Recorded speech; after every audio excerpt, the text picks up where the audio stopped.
Hi everyone, my name is Ira P. I'm the founder of Magic, and I'm also a software engineer working currently at Verily. I have the pleasure of having a Magic mentor-mentee pair today with me, Zoe Daniel and Smriti P, who are um, um, just about to finish their Magic session, and we are here to celebrate their accomplishments. I'd like to hand the mic over to Zoe to introduce herself. Hi, I'm Zoe Daniel. I'm a freshman at Fieldston, and I've been doing magic for 5 months now. Great, thank you. Smriti P. Hi, I'm Smriti. I've been a magic mentor for about 8 years, and I had a fantastic time this past session with Zoe. I'm also a software engineer at Google. Thank you. So let's start with a question for Zoe.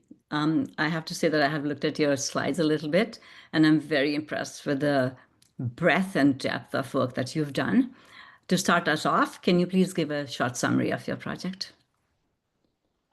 We designed a website that you can just open up in a regular browser tab, and it's a 3D virtual reality world um, designed in Lincoln Center. And it ideally is supposed to compare a student's current progress with a piece to a recording of what they ultimately want to sound like. And we did this using A-Frame for the VR world and JavaScript to write a program that compares two lists of notes and kind of logs, sorry, not logs, but saves the mistakes and then shows that to the user. That's amazing. So you've taken music and computer science and brought it all together. One question I had was, why virtual reality? Um, I was first introduced to it in the fifth grade, and I've kind of always had a lingering interest in that. And then in the beginning of our session, Smriti showed me um, one of her old VR projects, and I got really excited about that and wanted to incorporate that into our project. That's great. Smriti, I'll jump over to you and ask you about virtual reality. It seems you have some experience with it. So if you can talk about that a little bit and also tell me what are the new things you learned about virtual reality as part of this project?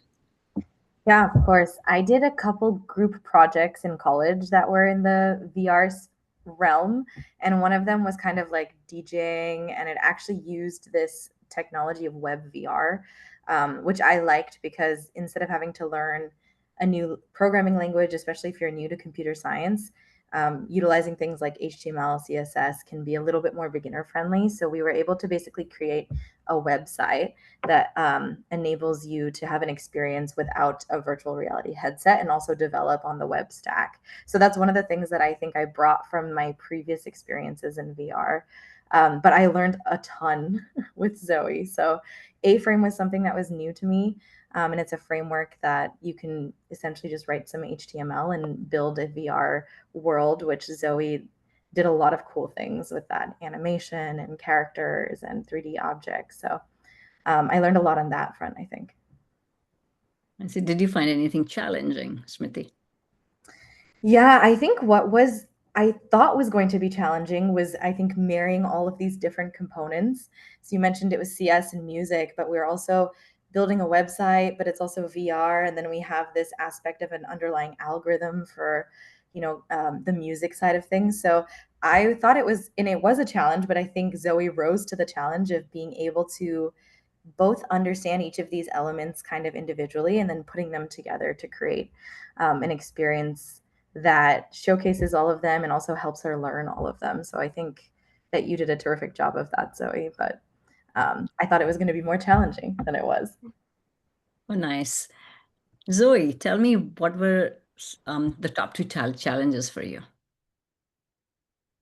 Um, I'd say overall it felt like I knew the next steps because we had a timeline, so I knew what programs to learn, et cetera. But I think A-Frame was actually a semi unfamiliar or new platform too. So I think Googling and trying to decode and debug was a little difficult when I was by myself, but I was always able to figure out with the Smrti. So it's all That's good. great. You know what? I mean, you're a ninth grader and you already know what an A-frame is. I'm learning about it for the first time. So thank you for teaching me something as part of this interview. Um, you're a ninth grader. Was there a lot of math involved that in this whole project that you may or may not have learned yet at school?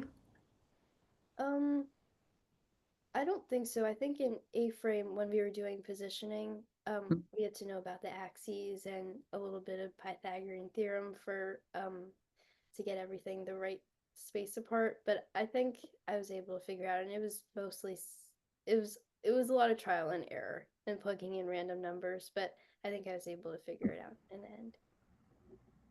And then have you shared your website with your peers, with your family, and have you incorporated any of their feedback?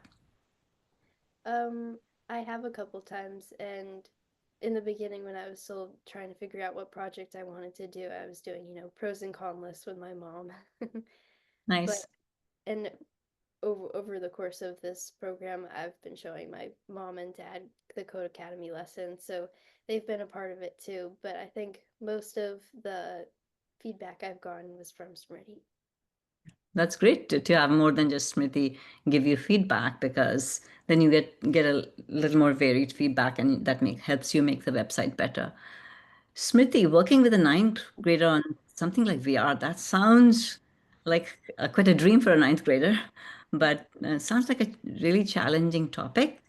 And I know that you said it was really easy because Zoe was a hard worker, but were there some inherent challenges with a freshman in high school working on this topic?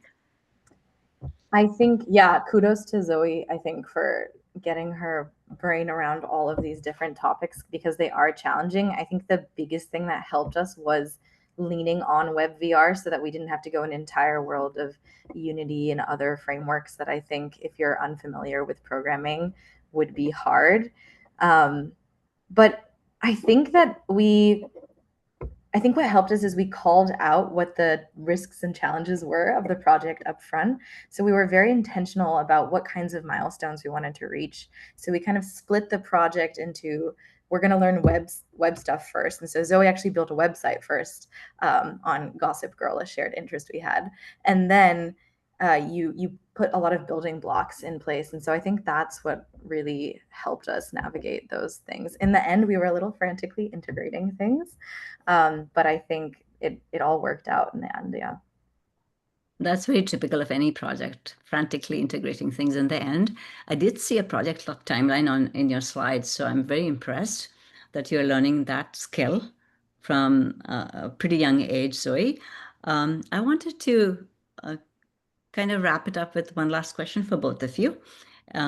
If you had one word to describe this experience, what would that be, Zoe? Starting with Zoe first. Um, Gosh, I would say very new but very rewarding in the end. That's perfect. Smriti?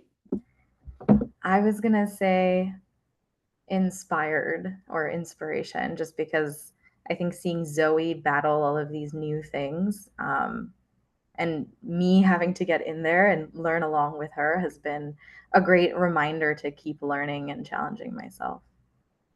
That's another perfect answer. I am looking forward to seeing Zoe present this Tuesday and Smriti supporting her on the side. So, congratulations to both of you. And thank you for interviewing with me. Thank you. Thank you.